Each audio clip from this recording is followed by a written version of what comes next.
قال الله تبارك وتعالى في موضع آخر وأنكحوا الأيام منكم والصالحين من عبادكم وإمائكم إن يكونوا فقراء يغنيهم الله من فضله والله واسع عليم رب اشرح لي صدري ويسر لي أمري واحلل عقدة من لساني يفقهوا قولي سبحانك لا علم لنا إلا ما علمتنا إنك أنت العليم الحكيم اللهم رب زدني علما اللهم رب زدني علما محترم بزرگان دین، نوجوانان شہر، طالبان علوم نبوت، خواتین اسلام اور عزیز بچوں،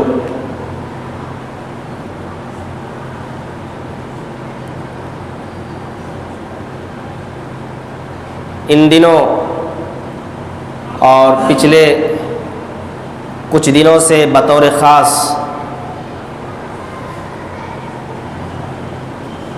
مسلم سماج و معاشرے میں اور غیروں کے یہاں بھی شادی کثرت سے ہو رہی ہے۔ آج میں نے مناسب سمجھا کہ شادی سے متعلق اسلامی طریقہ کار کے بارے میں بعض باتیں قرآن و سنت کی روشنی میں آپ لوگوں کے سامنے بیان کر دوں۔ محترم حاضرین، سورہ نور کی ایک آیت تلاوت کی گئی ہے۔ اللہ رب العالمین جس کے اندر اولیاء امور سے، گارجین حضرات سے، ذمہ داران سے مخاطب ہے۔ اللہ رب العالمین ارشاد فرماتا ہے وَأَنْكِحُوا الْأَيَامَ مِنْكُمْ وَالصَّالِحِينَ مِنْ عِبَادِكُمْ وَإِمَائِكُمْ إِنْ يَكُونُوا فُقَرَاءَ يُغْنِهُمُ اللَّهُ مِنْ فَضْلِهِ،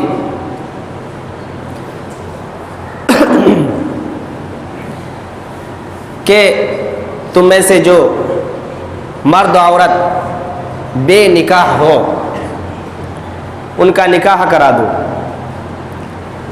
اور نیک بخت غلام اور لونڈیوں کا بھی نکاح کرا دو۔ ان یکونوا فقراء یغنیہم اللہ من فضلہ، اگر وہ تنگ دست، مجبور، قلاش، مفلس ہوں گے تو اللہ رب العالمین اپنے فضل سے ان کو بے نیاز اور غنی کر دے گا۔ واللہ واسع علیم، اللہ رب العالمین بڑا کشادگی والا ہے اور جانکار ہے۔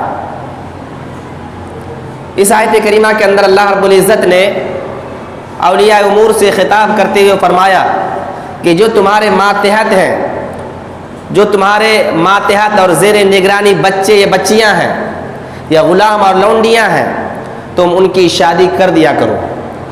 اگر اس کے اندر تھوڑی بہت محتاجگی ہوگی، مفلسی ہوگی، تو اللہ رب العالمین شادی کی برکت سے بے نیاز اور غنی کر دے گا۔ اللہ رب العالمین کے یہاں کسی چیز کی کمی نہیں ہے، وہ بڑی کشادگی والا اور جانکار اور باعلم ہے۔ صحیح بخاری اور صحیح مسلم کی ایک روایت سنیے، اللہ کے نبی صلی اللہ علیہ وسلم کے ارشاد یا معشر الشباب من استطاع منکم الباءۃ فلیتزوج فإنه اغض للبصر واحسن للفرج ومن لم يستطع فعليه بالصوم فإنه له وجاء۔ اس حدیث پاک کے اندر اللہ کے نبی صلی اللہ علیہ وسلم سماج و معاشرے اور اسلام کے تمام نوجوانوں اور جوانوں سے خطاب کر رہا ہے۔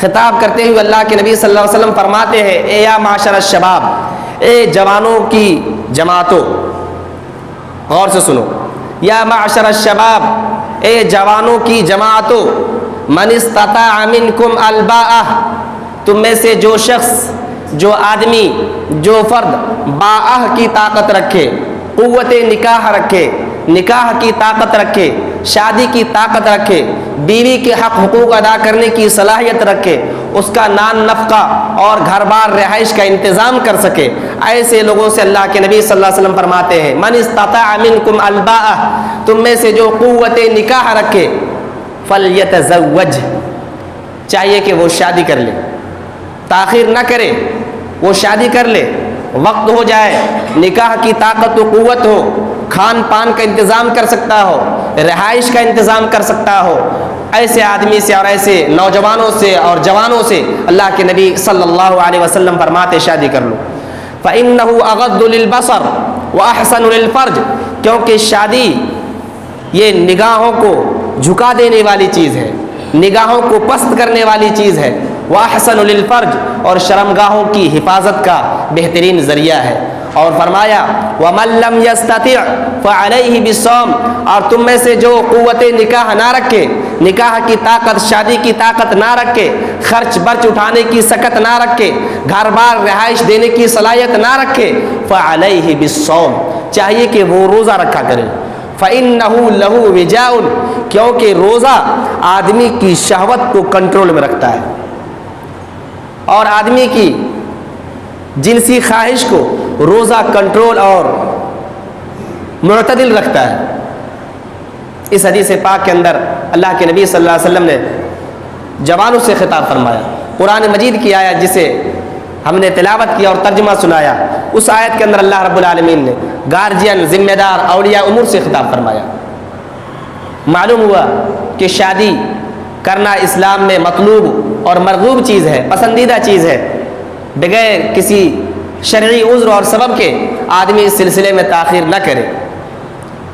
اللہ کے نبی صلی اللہ علیہ وسلم نے ایک حدیث کے اندر فرمایا، صحیح مسلم کی روایت ہے، الدنیا کلھا متاع وخیر متاع الدنیا المرأة الصالحہ، یہ پوری کی پوری دنیا لطف اندوز کا تھوڑا سامان ہے، فائدہ اٹھانے کی تھوڑی سی چیز ہے۔ وخیر متاع الدنیا المرأة الصالحہ، اور دنیا کی سب سے بڑی دولت، سب سے بہترین دولت، سب سے اچھی دولت، سب سے زیادہ فائدہ اور بہتر فائدہ اٹھانے کی چیز کوئی چیز ہے تو المرأة الصالحہ، نیک صالح بیوی ہے۔ نیک صالح بیوی دنیا کی سب سے بڑی دولت، اللہ کے نبی صلی اللہ علیہ وسلم فرماتے ہیں سب سے بڑی دولت ہے۔ تو پھر آدمی جب لائق ہو جائے، حالات سازگار ہوں، ظروف اس کے مناسب ہوں، تو پھر اس نیک دولت، بہترین دولت کے حصول میں آدمی پیچھے کیوں رہے؟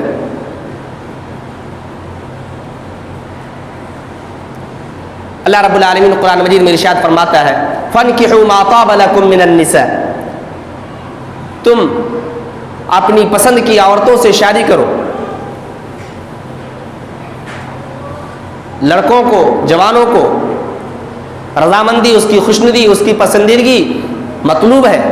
اسی طریقے سے اسلام میں لڑکیوں کی بھی پسندیدگی مطلوب و مرغوب ہے، اس کی بھی پسند، اس کی رضامندی کا خیال رکھا جائے گا۔ اس کی لڑکیوں کی اگر پسند ہے تو وہ اپنے گارجین سے، اپنے والدین سے کہا کر کے، مشورہ لے کر کے اگر وہ مناسب سمجھیں گے تو پیش قدمی کرے۔ فَانْكِحُوا مَا طَابَ لَكُم مِّنَ النِّسَاءِ، پسندیدگی اور رضامندی کا خیال رکھا جائے اور پھر شادی کیا جائے۔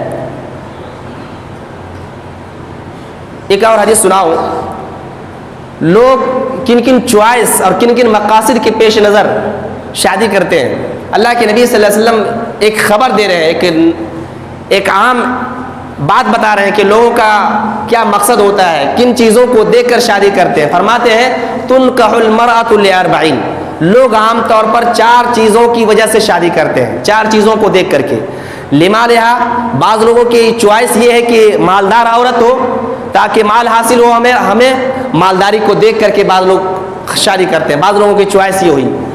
اور بعض لوگوں کی چوائس ہوتی ہے وَلِحَسْبِهَا، اعلیٰ خاندان ہو، اعلیٰ حسب و نسب اور شرف والا خاندان ہو، بڑے خاندان میں شادی کرنے کی چاہت اور چوائس ہوتی ہے بعض لوگوں کی۔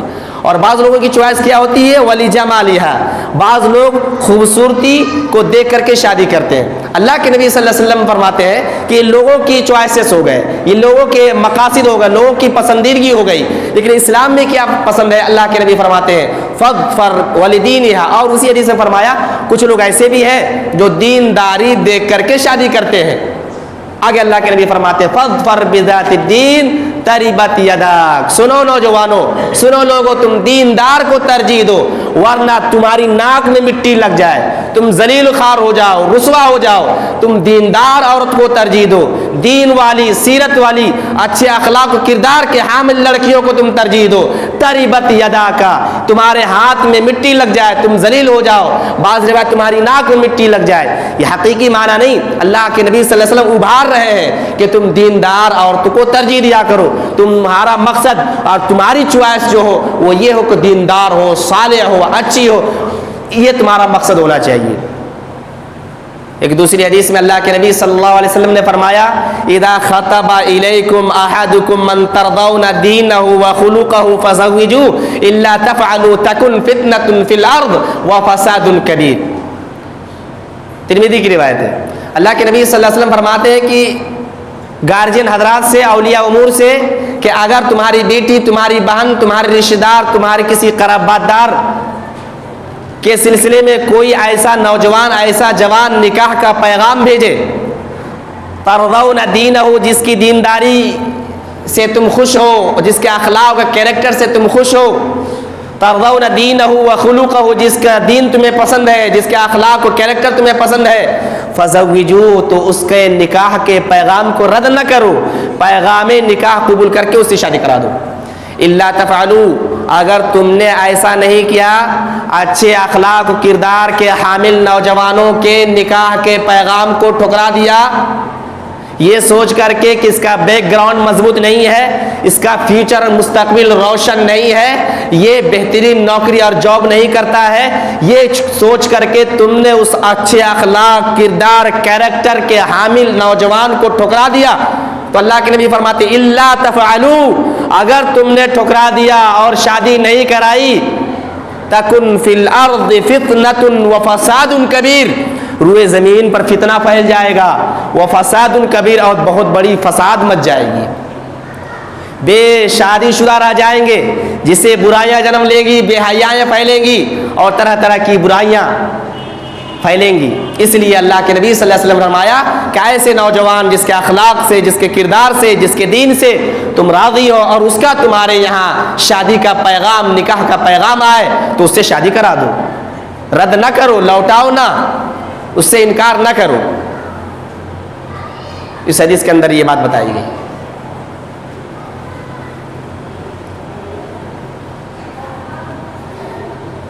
اب ایک چیز اور سنیے، معلوم ہوا کہ شادی بیاہ میں آدمی دینداری کا خیال رکھے، چاہے لڑکی ہو وہ بھی نیک صالح ہونا چاہیے، اس کی تلاش ہو آدمی کو اور اس کی جستجو ہو، اور لڑکا ہو تو اس کے اخلاق، دینداری کو ترجیح دیا جائے۔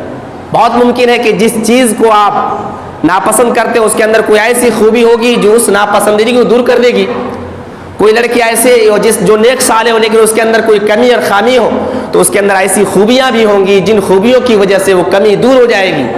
عسى ان تکرہوا شیئا وهو خیر لکم وعسى ان تحبوا شیئا وهو شر لکم، بہت ممکن ہے جس چیز کو تم ناپسند کر رہے ہو وہ چیز تمہارے حق میں فائدہ ہو، تم کو کیا معلوم، اللہ رب العالمین بخوبی جانتا ہے۔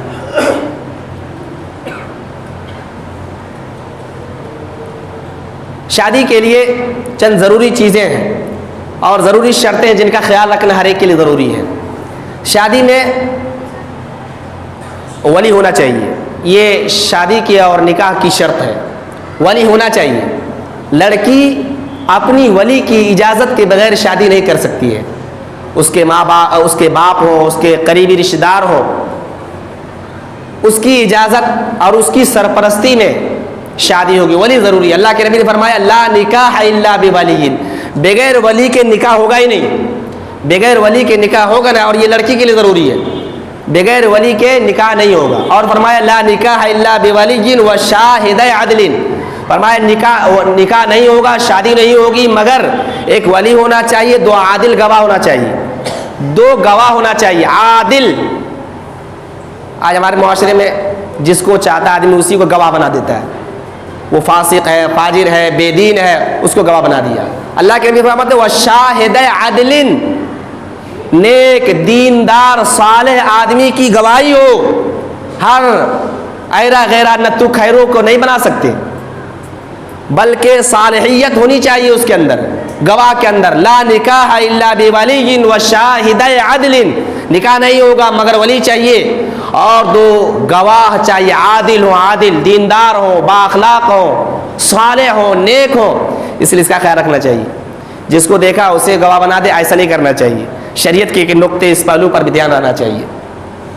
اس کے بعد ایک حدیث میں اللہ کے نبی نے فرمایا کہ اگر کوئی لڑکی بغیر ولی کی اجازت سے شادی کر لے تو اس کا نکاح ہی نہیں ہوگا. آپ نے فرمایا ایما امرأۃ نکحت بغیر اذن موالیہا فنکاحها باطل فنکاحها باطل فنکاحها باطل. جس کسی لڑکی نے، جس کسی عورت نے بغیر ولی کی اجازت سے شادی رچا لی اس کا نکاح باطل ہے، اس کا نکاح باطل ہے، اس کا نکاح باطل ہے. 3 مرتبہ فرمایا. آج کل بڑا رحمیہ ہے، ماڈرن خیال، ماڈرن ذہن کے حامل لڑکیاں اور سماج اور معاشرے، ترقی یافتہ شہر جہاں غیروں کے ساتھ شادی رچنے کا بہت تیزی سے رواج پکڑ رہا ہے اور بغیر ولی کی اجازت سے لڑکی عورت شادی کر لیتی ہے. اللہ کے نبی صلی اللہ علیہ وسلم فرماتے اس کا نکاح ہی نہیں ہوگا، اس کی شادی نہیں ہوگی. ایک حدیث میں فرمایا لا تزوج المرأة المرأة ولا تزوج المرأة نفسها، کہ عورت کسی عورت کی ولی نہیں بن سکتی، کوئی عورت کسی عورت کی ولی نہیں بن سکتی نکاح میں، اور عورت خود اپنا ولی نہیں بن سکتی. اور وہ عورت جو بغیر ولی کی شادی کرے خود ولی بن جائے وہ زانیہ ہے. اس طرح سے حدیث میں لفظ وارد ہے. ہی الزانیۃ التی تزوج نفسها، وہ زانیہ ہے جو خود شادی رچا لے اور ولی کی اجازت، اس کی مرضی کا دخل نہ ہو. اس لیے اس طرح کی شادی جو بڑی تیزی سے پھیل رہی ہے شریعت میں یہ باطل اور حرام شادی ہے. یہاں پر ہم رک کر کے کچھ بات کہنا چاہتے ہیں، وہ یہ کہ کئی دنوں سے بطور خاص پچھلے کئی دنوں سے اس سلسلے میں مطالعہ کر رہا ہوں اور بعض چیزیں جو کھل کر سامنے آئی ہیں وہ یہ کہ مسلم لڑکیوں میں ارتداد کی ایک لہر چل پڑی ہے. ارتداد، دین سے پھر جانے کی ایک لہر چل پڑی ہے. خاص طور سے جو ترقی یافتہ شہر ہے، جو ماڈرن شہر ہے، ممبئی، حیدرآباد اور اس طرح کی جو شہر ہیں، ان شہروں کے اندر مسلم لڑکیاں غیروں کے ساتھ شادی رچاتی ہیں اور گھر کے ولی اور گارجین کی اجازت کے بغیر شادی رچاتی ہے. غیر لوگ اس فکر میں تو رہتے ہیں کہ اسلام والی لڑکیوں کو ہم اپنے یہاں لائیں اور دین سے پھیر کر کے اپنا دین اور دھرم اس کے سر تھوپ دیں. بہت ساری شادیاں اس طرح سے ہوتی ہیں اور حتیٰ کہ دینی اور مذہبی گھرانوں میں بھی اس طرح کی چیز آ گئی ہے. بڑا افسوس کیجئے گا جب سنیے گا.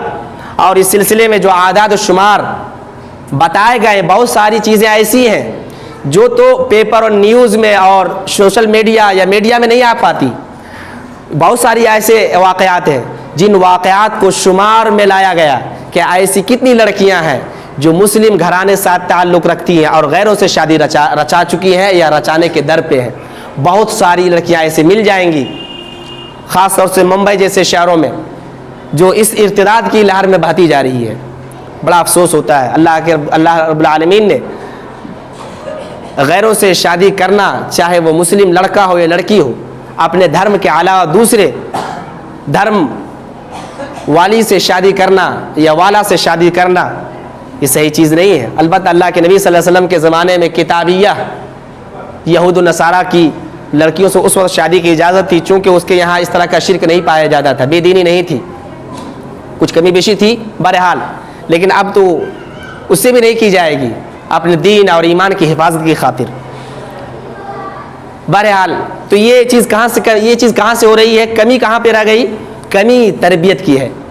اگر ہم تربیت اپنی بچیوں کو، اپنی بہنوں کو، اپنی بیٹیوں کی تربیت، دینی تربیت نہیں دیتے ہیں اور دنیا کی اتنی ساری چیزیں ہیں جو بے حیائی کی طرف کھینچنے والی ہے، ان کے ذہن اور ان کے دماغ کو اسلامائز نہیں کیے، بہترین طور طریقہ نہیں اپنایا، شفقت و محبت کے ساتھ انہیں اسلام کی تعلیمات نہیں دی، اسلام کی بیسک بنیادی چیزوں کو نہیں بتایا، اسلام کے اصولوں کو نہیں بتایا، اسلام کے جو بیسکس ہیں ان کو نہیں بتایا، تو پھر وہ دھیرے دھیرے اپنے آنگن کو چھوڑ کر کہیں اور جانا چاہتی ہے۔ اس لیے ضرورت ہے والدین حضرات کے لیے اور گارجین حضرات کے لیے، امت کے ہر فرد کے لیے اور ارباب دانش و فکر کے لیے اور علماء کے لیے، صلحاء کے لیے، ہر ذمہ دار اور ہر فرد کے لیے ضروری ہے کہ ارتداد کی اس لہر کو روکی جائے۔ ارتداد کی یہ لہر جو مسلم بچیوں میں پھیل رہی ہے، غیر دھرم دوسرے دھرم قبول کر رہی ہے، اسے روکنا چاہیے اچھی تربیت اور اچھی تعلیمات دے کر کے۔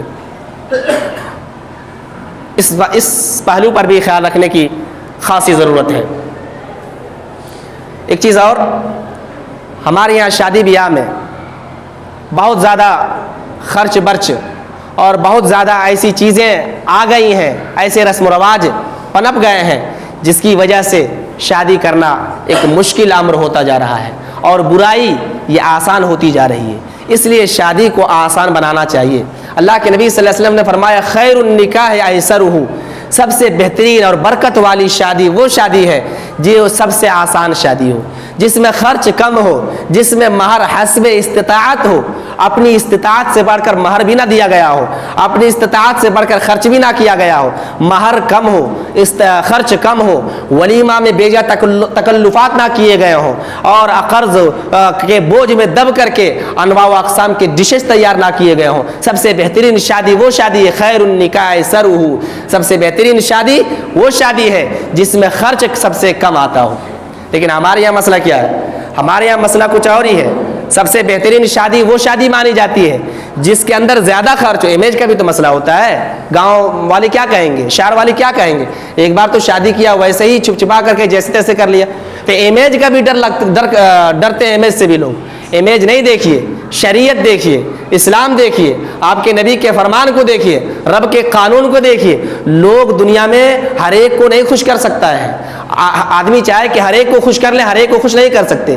اس لیے امیج دیکھنے کی ضرورت نہیں ہے، واہی لوٹنے کی ضرورت نہیں ہے، بلکہ اسلام اور اسلامی طریقے کے مطابق بتائے اصول کے مطابق شادی ہو، تاکہ شادی کرنا آسان ہو، برائیاں مشکل ہو جائے، زنا مشکل بن جائے اور شادی بالکل آسان ہو۔ بعض لوگ ہمارے معاشرے میں شادی کو تاخیر کرتے ہیں اور یہ سمجھتے ہیں کہ اچھی جاب، اچھی نوکری مل جائے گی، ہمارا اچھا سندر گھر ہو جائے گا، بینک بیلنس ہو جائے گا، اچھی سواری ہو جائے گی، تب ہم شادی کریں گے، اور اسی فکر میں وہ آدھی عمر گوا دیتے ہیں، آدھی عمر گزار دیتے ہیں۔ ایسا نہیں کرنا چاہیے۔ وہ کھان پان دینے کی صلاحیت رکھتا ہو، حق حقوق ادا کرنے کی صلاحیت رکھتا ہو، تو اللہ رب العالمین کی بنائی ہوئی تقدیر پر بھروسہ کر کے شادی کر لینا چاہیے۔ اللہ تعالیٰ فرماتا ہے ان یکونوا فقراء یغنیہم اللہ من فضلہ، اگر اس کے اندر کچھ مفلسی ہوگی اور کچھ محتاجگی ہوگی تو اللہ رب العالمین اپنے فضل سے غنی کر دے گا، مالدار کر دے گا، بے نیاز کر دے گا۔ اللہ رب العالمین کے یہاں کسی چیز کی کمی نہیں ہے۔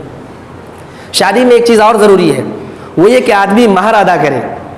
بعض علاقوں میں پتہ نہیں یہاں کیا معاملہ ہے، بعض علاقوں میں تو نکاح نامے پر مہر معجل، ادھار مہر کا آپشن بنا رہتا ہے، اور ایک آپشن ہوتا ہے مہر معجل، یعنی جلدی ادا کیا جانے والا مہر۔ عام طور پر مہر معجل ادھار مہر میں اور آپشن میں ٹک لگا دیا جاتا ہے، یعنی مہر باقی ہے، ادھار ہے، اور باقی مہر جو مہر متعین کیا گیا اس کو باقی رکھ دیتے ہیں، اور پتہ نہیں کچھ لوگ تو ادا کرتے ہیں اور کچھ لوگ نہیں ادا کرتے ہیں۔ بسا اوقات ایسا ہوتا ہے کہ جب شوہر کا انتقال ہو جاتا ہے تو بیوی کو لوگ کہتے ہیں کہ معاف کر دو جا کر کے، اور اس کی جنازہ پر اور اس کے سامنے جا کر کے کہتی ہے کہ مہر میں معاف کر دیتی ہوں۔ یہ تو جبری معافی ہو گیا، یہ تو جبری معافی ہو گیا، معاف کر دیتی ہے، جبری معافی ہو گیا۔ چاہیے کہ شوہر کے مال سے، بچے ہوئے مال سے اس عورت کا مہر اور حق مہر ادا کیا جائے، تب ہوگا۔ بسا اوقات ایسا ہوتا ہے کہ عورت ہی پہلے انتقال کر گئی، اب شوہر پچھتاتا ہے کہ ہم نے تو مہر نہیں دیا، مہر نہیں دیا تو قیامت میں وہ دینا پڑے گا، قیامت میں اپنی نیکیوں سے اس مہر کی تلافی کرنی ہوگی۔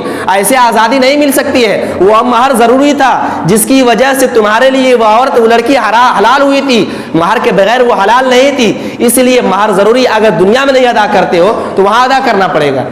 مسئلہ بتا دوں، اگر کوئی ایسا آدمی ہے جس نے مہر ادا نہیں کیا ہو اب تک، وہ جلدی جا کر کے مہر ادا کرے۔ اگر کسی کی بیوی وفات پا گئی ہو تو آدمی یہ کرے، اور اس کا مہر بھی نہیں ادا کیا ہو تو آدمی یہ کرے کہ اس کی طرف سے وہ جتنا مہر ہے اور مہر کی جو رقم ہے اس کی طرف سے صدقہ کر دے، اس کی طرف سے غریبوں، فقیروں، مسکینوں کو صدقہ کر دے۔ ممکن ہے کہ اللہ رب العالمین قبول کر لے اور قیامت کے دن اس شوہر کا مواخذہ نہ ہو، اللہ رب العالمین پکڑ نہ فرمائے۔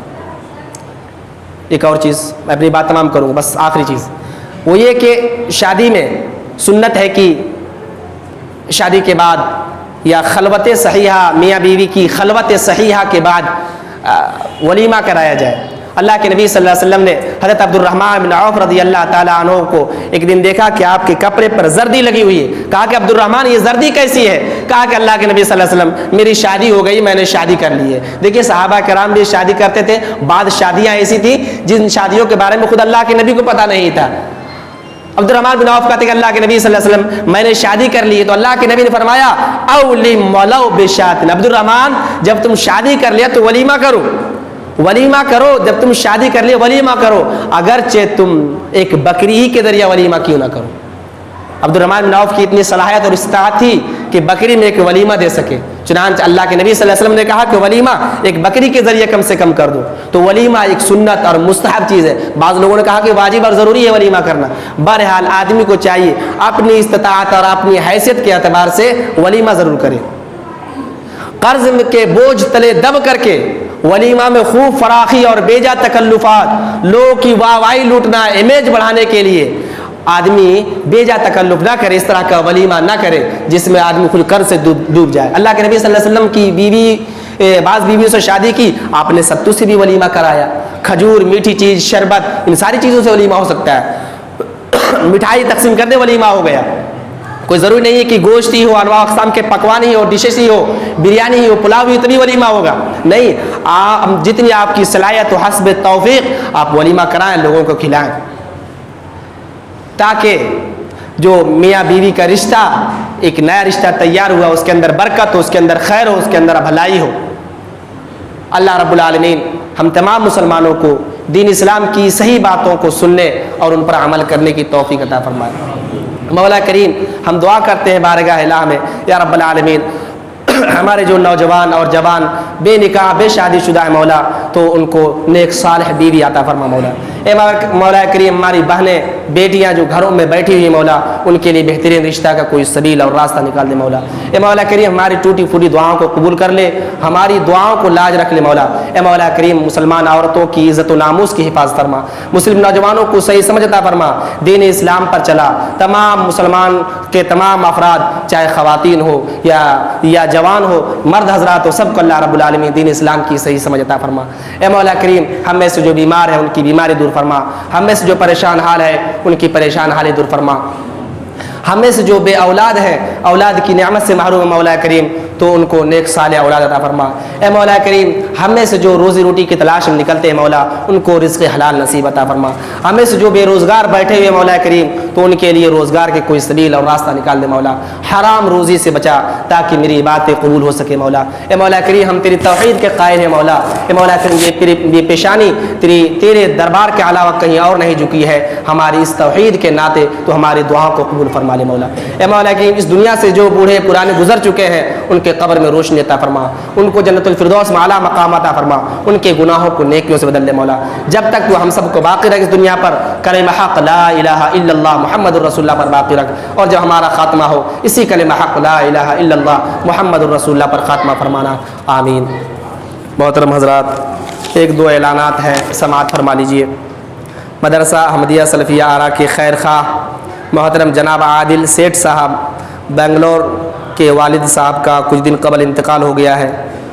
انہوں نے درخواست کی آپ لوگوں سے دعائے مغفرت کی، دعا کیجیے اللہ رب العالمین ان کے والد صاحب کی مغفرت فرمائے اور کروٹ کروٹ جنت نصیب فرمائے۔ ایسا ہی ایک اور صاحب خیر مدرسہ کے معاون ہیں جن کا آپریشن امریکہ میں ہوا ہے، انہوں نے بھی درخواست کی ہے آپ لوگوں سے دعا کی کہ کہ اللہ رب العالمین سے دعا کرتے مولا کریم ان کو بھی صحت عافیت کے ساتھ رکھے اور صحت عاجلہ کاملہ عطا فرما۔ اے مولا کریم جن لوگوں نے درخواست نہیں دی ہے ان تمام لوگوں کو بھی تو صحت کاملہ عطا فرما، صحت و عافیت کے ساتھ رکھ مولا، اور جو بیماریوں مبتلا ہے مولا ان کی اس بیماری کو گناہوں کا کفارہ بنا اور اس بیماری کے ذریعہ گناہوں کو مٹا دے، آمین۔ بارک اللہ لنا ولکم فی القرآن العظیم ونفعنا وإیاکم بالآیات والذکر الحکیم۔